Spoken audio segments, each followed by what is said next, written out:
After Christmas last year, I had some spare money in my Steam wallet and I was looking for a new game to play, to no avail.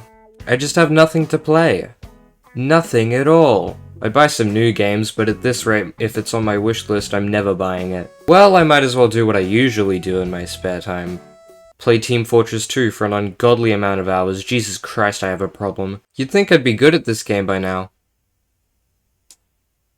But then it hit me. There's another game that's been cursed with the nickname TF2. That game is Titanfall Registered 2. What the hell is a Titan? Well, I guess I'm finding out, because today we're reviewing Titanfall 2.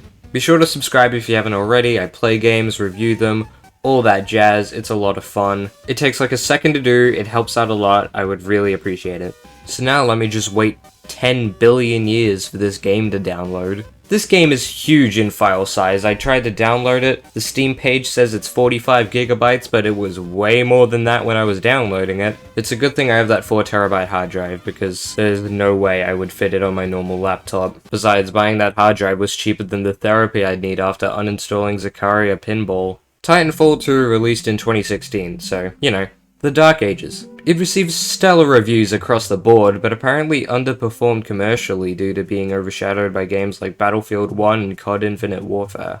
I mean, this makes sense. I've only ever heard good things about the game, but nobody really talks about it these days. So let's give it a go, see if it's another underwhelming futuristic FPS, or if it actually deserves some more time in the spotlight. Let me just click play the EA app? What the hell is... And now the game won't open? This makes no sense. Your connection is offline. What do you mean offline? I'm using the internet right now. I have to make an EA account now? Leave it to EA to ruin any good games. I say that as someone that's never played an EA game before. When making the account, it asked for my date of birth. I can't wait until I'm old enough to not lie on that without feeling like I'm gonna miss out on something. It gave me an EA ID.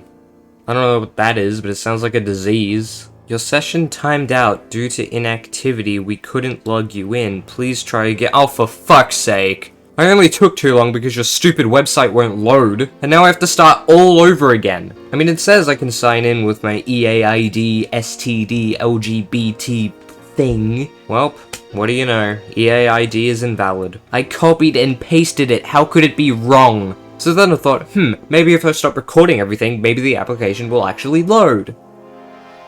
No! Now even the cancel button won't work. You seem like you're having trouble opening Titanfall 2. Yeah, no shit! So it let me into the app.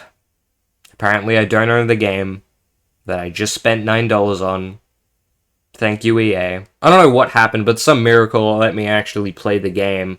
It only took me half a goddamn hour. For some reason the window opened funny, so it's time for the PC game tradition. Say it with me now. Spending 5 minutes in the settings before actually playing the game. The campaign starts with a sick opening cutscene introducing us to the fundamentals of this game. We're the good guys, IMC are the bad guys, Titans are fucking cool. Hold on, I gotta wait for this thing to load.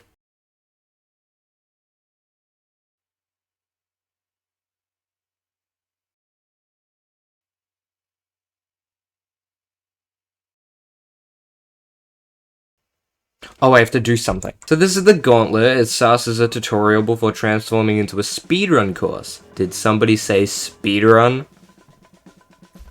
Yeah, I'm not that good. Let's try again. Why the hell not? Look how much time I shaved off. I'm a natural. Don't question it. I could do this all day, but it might be a good idea to try the rest of the game out. In terms of gameplay, it sure is a shooter, alright. The main point of the game is the movement options that are available to you, which you learn in the gauntlet. You can sprint, slide, double jump, and wall run, or use these in conjunction with each other to go even faster, which feels amazing to pull off. So at the beginning of the game, the guy that was teaching us in the tutorial dies and gives us his Titan, making us an honorary pilot. But because the player needs something to do, the Titan is running low on battery, so it's time for everybody's favorite missions in shooter games, fetch quests. And once you've spent all that time getting a battery and killing all the guys that have found your Titan, guess what's next? Another battery! At least on the way to the batteries, you can put all the cool movement tech you learnt in the tutorial to actual use, which feels amazing to pull off. But when you get close to the battery, you end up in these cramped little tunnel areas. They're pretty linear, but I still found myself getting lost half the time. In these sections, you can at least talk to BT, your Titan, to learn a bit more about what's happening here. BT's voice just sounds like Optimus Prime, but I guess it suits him. We must complete the Neuralink immediately. Please install the final battery. In between all this, there are areas with a bunch of guys to take out. I mean, it is a shooter after all, you kinda have to shoot people. Hey look, a sentry, no wonder it's called TF2. One thing I love about all these sections is how they simulate intelligence with the enemies. In a lot of the games, they just shoot you. Here, however, the enemies have voice lines that they yell to each other to make you feel immersed in the actual world, like asking if any of their team saw where you went. Another neat thing is sometimes when they die, they'll start shooting wildly in random directions. I mean, that'd probably happen in real life if you died with a gun in your hand. I wouldn't know, I haven't died. Well, that was a somewhat brief look at the campaign. Now let's have a check at the multiplayer. Or not. Listen, I'm lazy. If I wanted to wait for ages to get into a match, I would be playing Monsters and Mortals, not this. I'm sure I'll have another try at the multiplayer someday, but for now, I'm a lazy bitch. Overall, Titanfall 2, it's amazing, what can I say? I have some minor nitpicks every now and then, but come on, this game is incredible. There's a reason it got the reviews it did. It's an easy recommendation to anyone who enjoys shooters, especially shooters with unique movement mechanics. The movement is of course a highlight of the experience.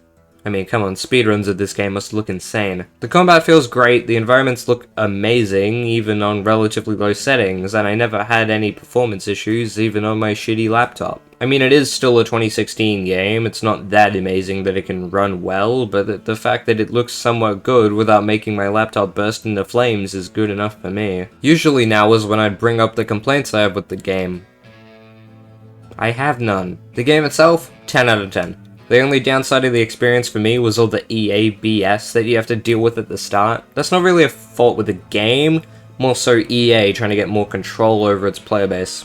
Just go play the game, goddammit. Well, now that that's done, I might as well go back to playing the TF2 I'm used to.